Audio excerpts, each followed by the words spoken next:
Hi everyone, just thought I'd make this video to show how I made certain parts of my newer song so that, well, people wouldn't have to be asking me about it, and maybe show people how certain things work and uses for certain effects and such.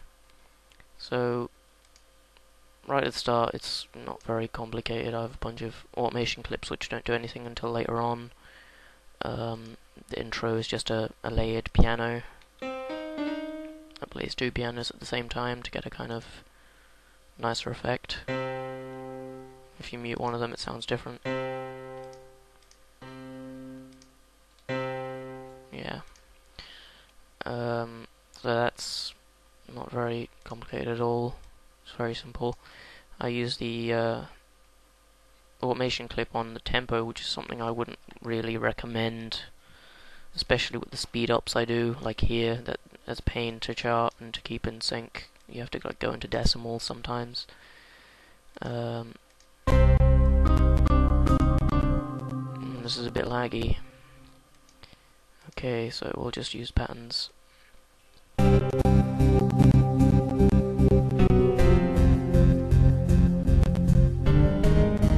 Yeah, so this just uses a lot of different instruments. The main thing that's interesting about this part is the instrument that comes in here with this slide. I'll just mute everything else. Yeah, I think that's kind of one of the more interesting things at first. That's quite simple. That's just making use of the Fruity Love filter thing, which is quite interesting. It lets you create gates and such with filters pretty easily. I just used that try filter damage preset, played around with a few other effects, so it's quite different when you don't have that on. And I'll just turn everything else off. I'll turn this off. Yeah, so that's a major difference. It can be quite handy. It's worth playing around at least with the presets on that thing. I used an automation clip to bring it in as well, so it doesn't just jump out of nowhere. Oh, I need to turn the automation clip on, because when you mute everything else, it just likes to do that. Let's see which one. I'm not sure which one it is. I've not labelled these very well, but I'll just turn all these ones on. Yeah, so it gradually gets louder and then it takes over. And this is meant to be 80 BPM. I'm not sure why it's jumping to 106. It's something to do with automation clips and tempo yet again. They're not very good. Now this part right here, let me just mute most of the other instruments because this won't work out, this automation clip right here. No. Let's see, it's right this one. So I'll just mute everything that isn't that one temporarily. Everything I use anyway, there's no point in muting literally everything. Okay. Mute those two as well.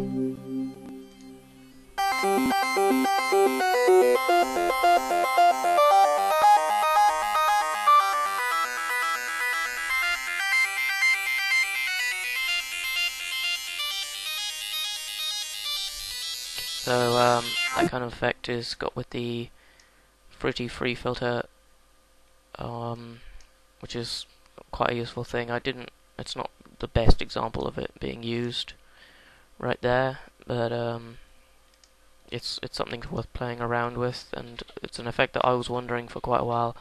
I usually put it on the master so that it affects everything, because generally that's what you want it to do, but not always. The thing that makes it have that effect is setting the type and changing about the frequency. The other main one you'd probably want to use is a low pass, and it has the opposite kind of effect. I don't think I'll use that in this song because well, I don't know, it's not really suited.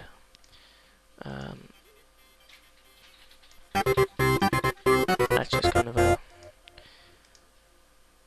little pattern thing that the main pattern is based off of Misadventure, obviously, but I just kind of used the progression from the other part, so don't hate me for stealing that, and I kind of put something under it.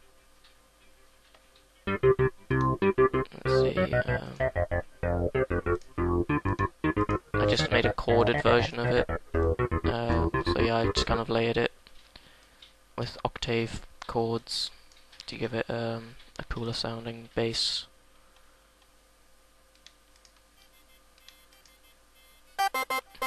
There's a nice little kind of clicky effect.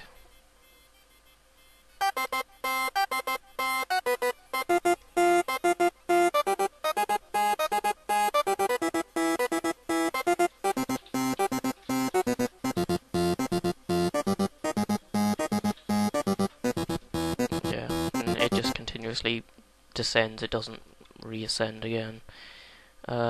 Which is something most of my patterns do. They generally go down and then back up and repeat, or up and then down and then, you know, kind of in that similar way. This is just so a lot of patterns that I never used in this song as well.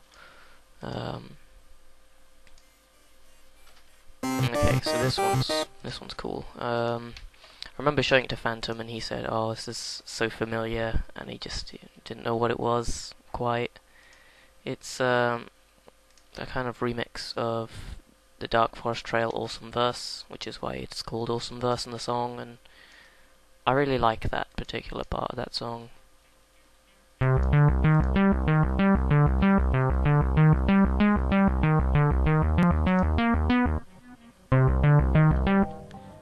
There's just something about it, just, I don't know, it's probably the best riff kind of thing I've came up with.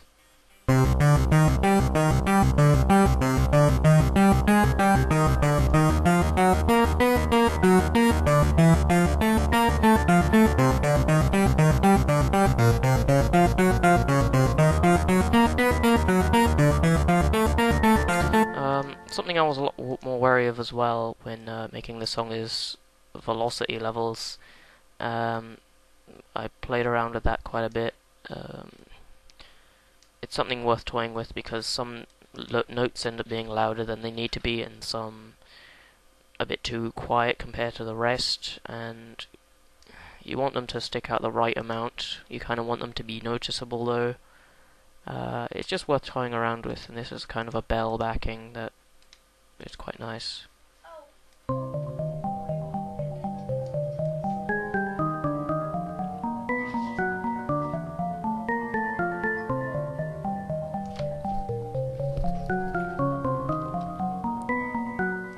Okay.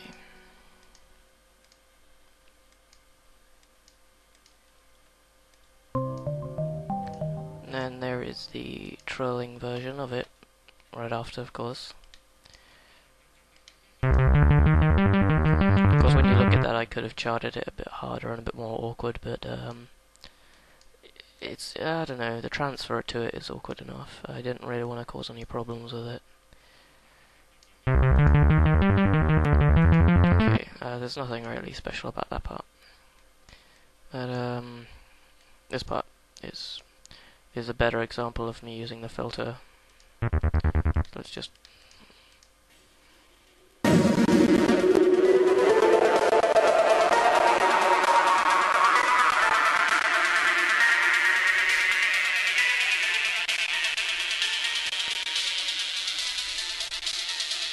yeah, it's probably a better use of the high pass than that other part.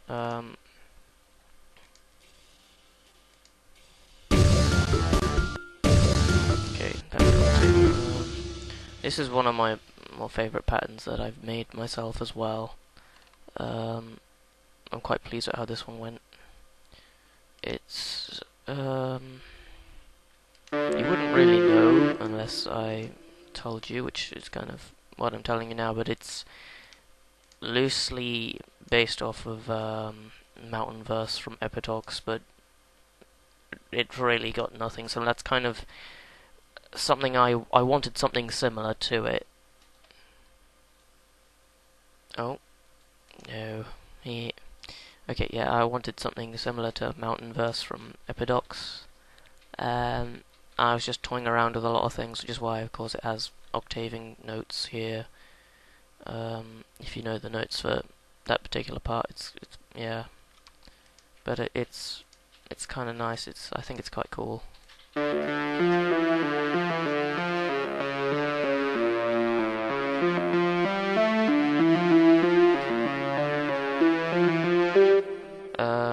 You may notice as well that I started using a lot more keys other than just C all the time in this song as well. Like here,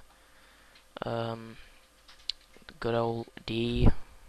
I still mainly used harmonic minor pretty much all the time, but or minor, natural minor. But at least I'm changing things up, you know.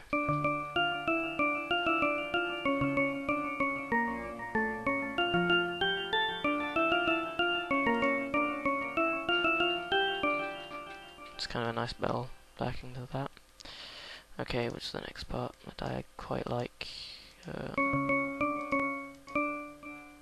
Now this part here is probably my first real use of the orchestral plugin Edirol, which is, it can be a pain sometimes because if you change any of these sets, then you have to kind of remember them or save them as a band and reload them every time you want to do something with them. It's kind of a pain.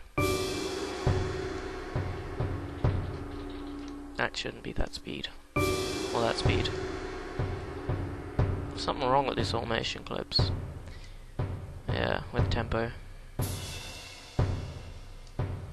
So let's just take a look at this part in closer detail, I guess. No harm in showing it. You have to use MIDI outs with this plugin. You have to go to this key, set import and output port to 1, and then oh, I do forget that's a play button sometimes. Then create a MIDI out, set that port to 1, and then the channel to whichever instrument it is that you want off of this list. So 10 on that one is orchestra kit, which is it's quite nice, kind of an orchestral drum kit. It has more than just, you know, just drums, so it has all kinds of things, various bells. This part as well, I'm quite proud of.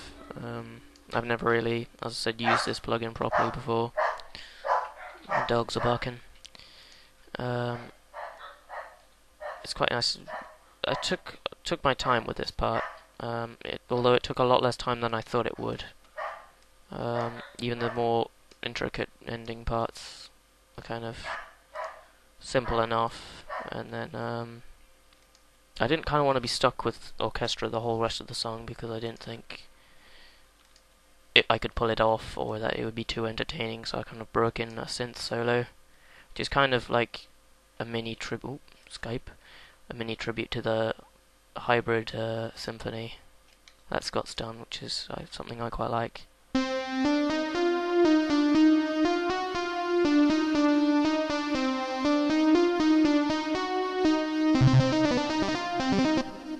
So this is kind of based off of just a little progression I made based off of the previous part, and then the solo just kind of takes it and just adds more notes basically in any kind of place using various octaves or chord kind of based sequences.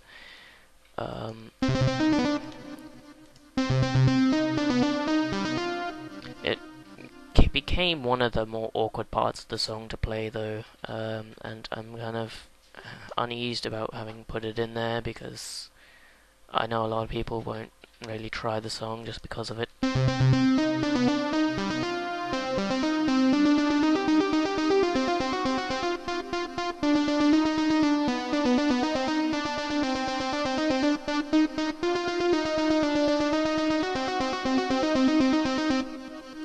Yeah, I really like it, so I left it in. Keep pressing the spacebar.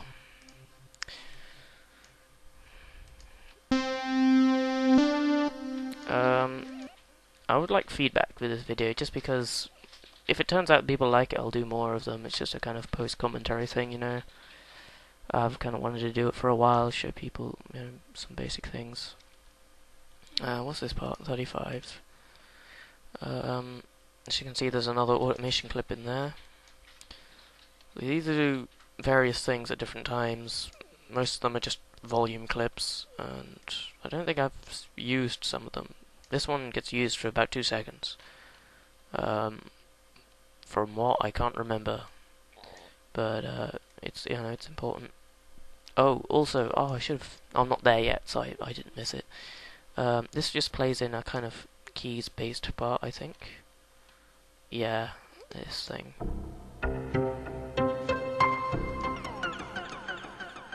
Yeah, Nexus things are weird. They kind of phase out weirdly sometimes, or things like that anyway. This is a piano piece I made. Well, bit I made. I muted the wrong thing.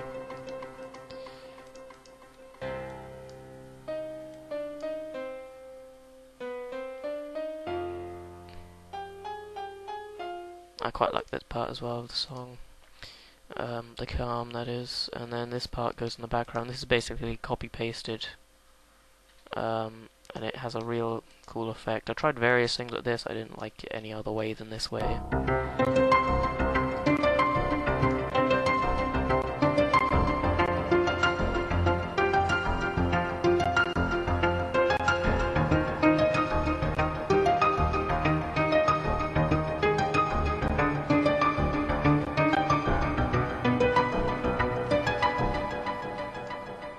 A lot of those notes I know don't really do anything, but it sounds so cool I didn't really want to interfere with it in any way and break something, stop it from sounding cool. Now which part is this? 35, oh no, 36.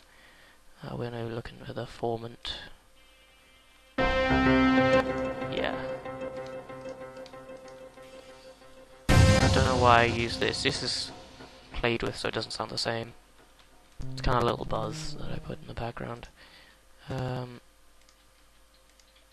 haven't been talking about my drums much, but I don't think there really needs to be much said. These two control. I'm not sure quite which one it is. I think it's this one, or is it? It's one of these two anyway.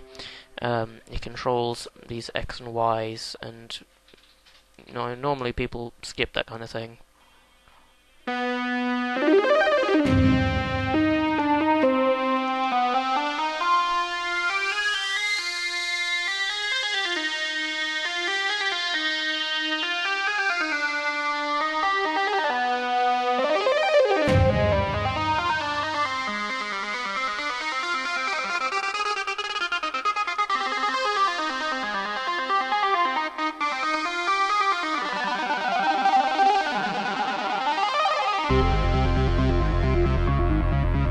But you listen to that, and that gives it a lot more character. Really, and these are mainly, for the most part, random. Although for some parts I kind of controlled which ways they went, because I knew the kind of effect that I wanted. But most of the in between parts are random, or you know, I kind of knew which direction. Like this is blatant me kind of just randomly picking a zigzagging motion. And here I obviously knew what I wanted. Kind of gets a bit hectic there. So let's see.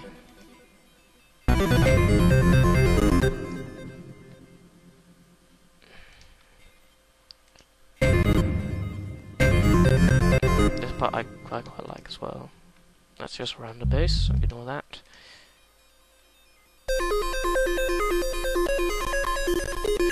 So yeah, I don't know why, but this doesn't record too well.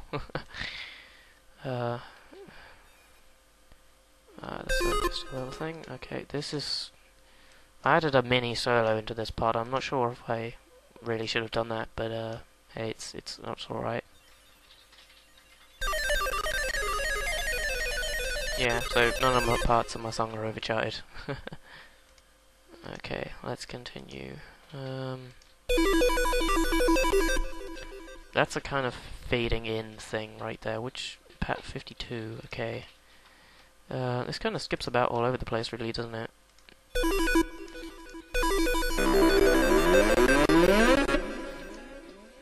And that's how that fades into the triplets, which has this weird filtered effect being used.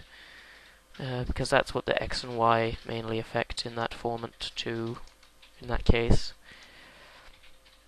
It's always worth toying around with them, even if you drag them into the four extreme corners at first to see what it sounds like, and then to kind of find a good middle ground in each area and see what you like. The triplets in this song, I don't know, I'm pretty happy with how they turned out. I think they're just octaves as well. No, not that one. 46, okay. 46. Yeah, they're just octaves, like C sharp, C sharp, C sharp. So not very much work into that, but it sounds pretty decent, you know. Oh, I'm picking the wrong thing. I used layers in this quite a bit as well, which I'm quite happy with.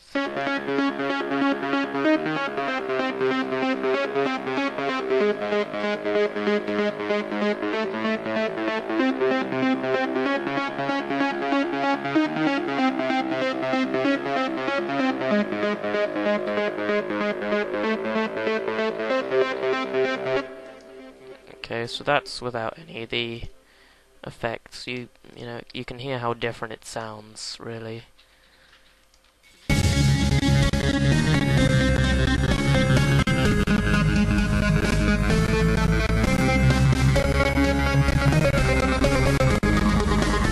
Yeah, so you can hear that right off the bat, really. It just sounds so different. Now this is... I'm not sure what I was doing at this part. I kind of made it... I don't know. I think it's kind of cool. At least the way it bridges to the outro, anyway. That kind of works well. Like C49. Yeah. Let's see. It uses the, effects again, I think. Yeah, it's there. It's not as much as before. Okay, let's see. Here it is.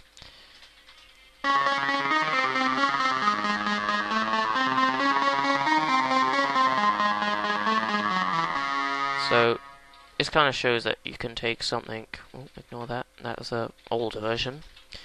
You can take something that repeats and just change something about it, and it sounds... Well, it adds a lot to the song, really. Like this part was meant to originally just repeat twice.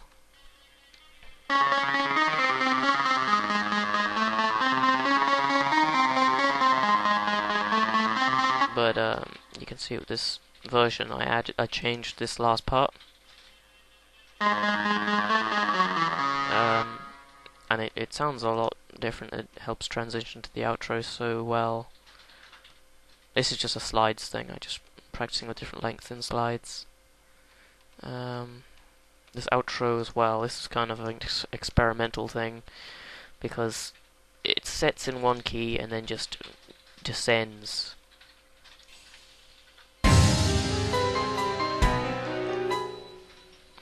Oh yeah. This is meant to be an E.G. No.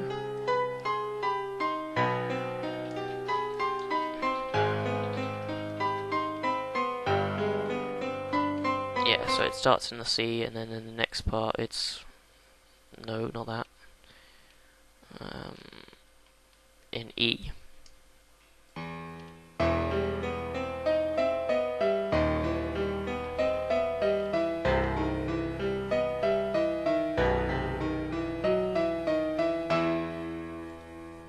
Yeah, that's pretty much it, really. I've not talked about drums a whole lot, but I've not really done anything. Like, Easy Drummer, it sounds pretty cool when you have Maximus on it. That's for sure. Oh. At least it does when you have it on, like, full blast, anyway. But you really have to play with volume levels when you do that. But other than that, it sounds pretty cool when that's on. Okay, I'm just gonna not save this because I changed quite a bit here. Let's see, I'll just go on new. So it's worth playing around with simple things, checking around various samples that you have, because even in the default you get, quite a useful set. People often ask me like what plugins and such to use.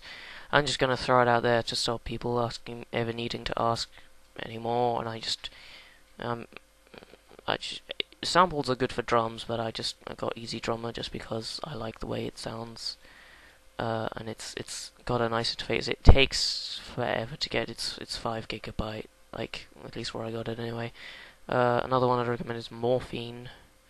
Nexus, it's good, but it's not as useful for me. But a lot of people seem to like it, like Sydney. Shout out to my homeboy Sydney, and So Inhumane. I'm joking, I love you guys. And everyone else, like Offer and Void, and just everyone who I forgot. See, now I'm just dropping names, and this is just bad. To everyone, just all of you, you're all good. Citrus is really good. That's Toxic Biohazard is quite underused in most cases. It has some decent things, like something I was playing with is the Toxic guitar. It's usually a sequence, but I turned off the MIDI in the sequence and I turned it into a lead, and I don't know how it sounds. So you guys get to hear this, I guess, first.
Ignore that last part, that's just something I was kind of playing with, but I kind of like how it sounds. I'm not sure, really. It's just experimental. With Disparity, though, I was still learning things as I was making the song, so, you can see some things that I've picked up on putting in right off with this, like, the volume levels. Like, there's a lot of variety in there, kind of, at least with the low notes being lower than the higher notes, which is weird. Usually, but it works out there.